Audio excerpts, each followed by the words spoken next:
teman-teman akan melihat bagaimana Allah bekerja dalam kemerosotan moral yang begitu luar biasa. Bahkan Allah bekerja dalam kemarahan, Allah bekerja dalam kemabukan, Allah tetap bekerja dalam sebuah pembunuhan.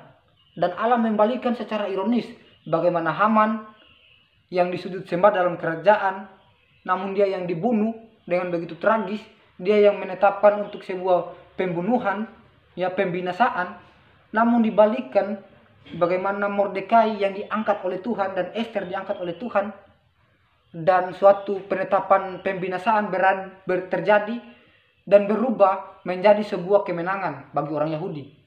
Pembalikan yang begitu ironis, ya bagaimana Allah bekerja dalam kemabukan, kemarahan, pembunuhan. Apa sih yang kita dapat? Kembali kepada pertanyaan kita yang pertama, mengapa Tuhan tidak pernah disebutkan?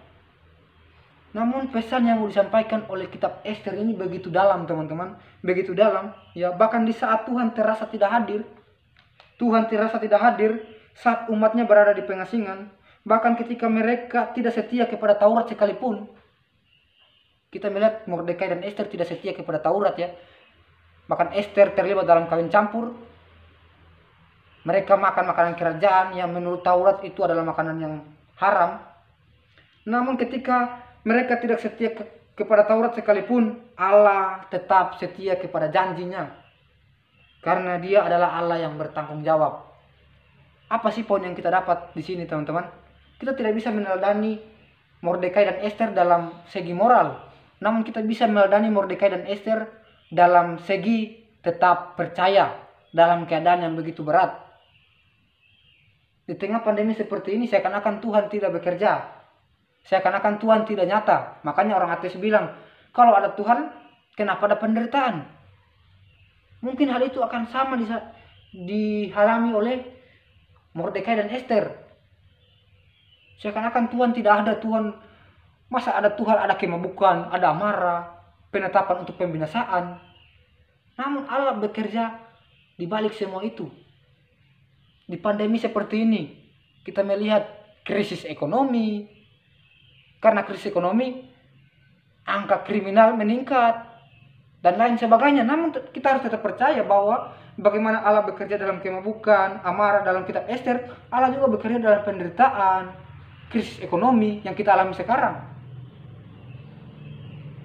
Kita melihat bagaimana Mordekai dan Esther tidak setia kepada Taurat, namun Allah tetap setia. Dalam artian apa?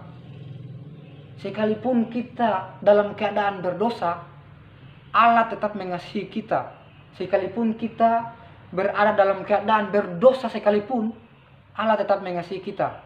Bahkan kita pergi meninggalkan Allah sekalipun, Allah tetap mengasihi kita. Jadi jangan pernah berpikir, oh kalau saya menyembah Tuhan, kalau saya memuji Tuhan, saya pelayanan, saya melakukan hal baik di mata Tuhan, Tuhan akan tambah sayang kepada saya. Itu adalah pemahaman yang keliru, teman-teman. Karena ketika kamu berdosa pun Allah tetap baik. Apalagi kamu berbuat sesuatu yang berkenan kepada Dia. Kasih Allah tidak akan pernah bertambah, tidak akan pernah berkurang, karena kasih Allah itu sudah limpah, tidak bisa lagi ditambah karena memang sudah limpah, tidak bisa dikurang karena Allah tidak berubah dan Allah adalah kasih.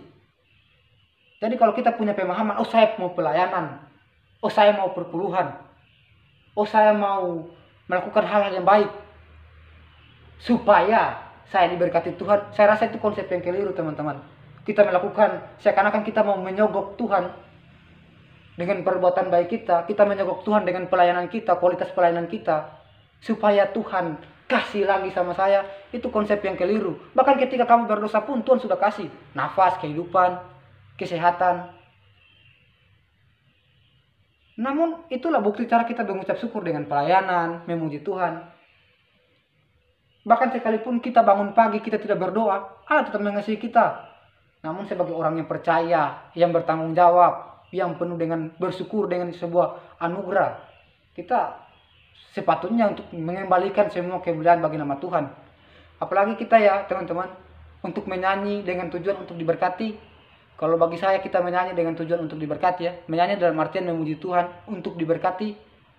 Tidak ada bedanya kita dengan orang yang main gitar di pinggir jalan di lampu merah. Habis menyanyi minta, habis menyanyi minta. Kalau kita dengan tujuan seperti itu ya, pelayanan, kita memuji Tuhan, supaya diberkati Tuhan, dengan iming-iming minta Tuhan, kita sebenarnya tampil seperti pengamen rohani, menyanyi di pinggir jalan, ya, habis menyanyi minta disawer.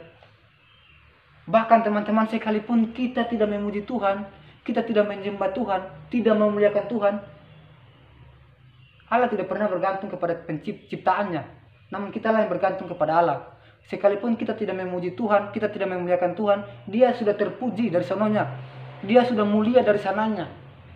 Jadi jangan pernah dengan menganggap bahwa dengan pujian penyembahan saya, dengan pelayanan saya, kemuliaan Tuhan akan ditambahkan. Oh tidak teman-teman, karena Allah tidak pernah bergantung kepada ciptaannya.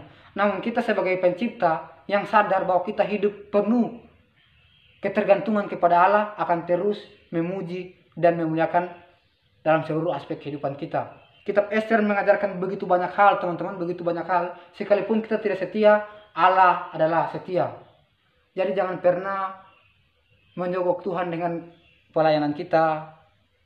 Jangan pernah menyogok Tuhan dengan pujian penyembahan kita, supaya Tuhan tambah sayang, karena Tuhan sudah sayang sama kita. Tidak bisa lagi ditambah oleh Tuhan, tidak bisa lagi dikurang oleh Tuhan, karena Dia Allah yang tidak berubah, karena tidak bisa ditambah, karena memang sudah limpah cinta kasih-Nya kepada kita. Ayo koreksi, apa sih selama ini yang menjadi tujuan pelayanan kita? Apa sih yang selama ini menjadi pusat pujian penyembahan kita? Apakah kita masih berpikir supaya Tuhan tambah sayang sama kita, supaya kita makin diberkati? Kalau dengan tujuan-tujuan seperti itu, maaf kata kita tampil seperti seorang pengamen rohani. Habis menyanyi, mana? Habis menyanyi, mana Tuhan?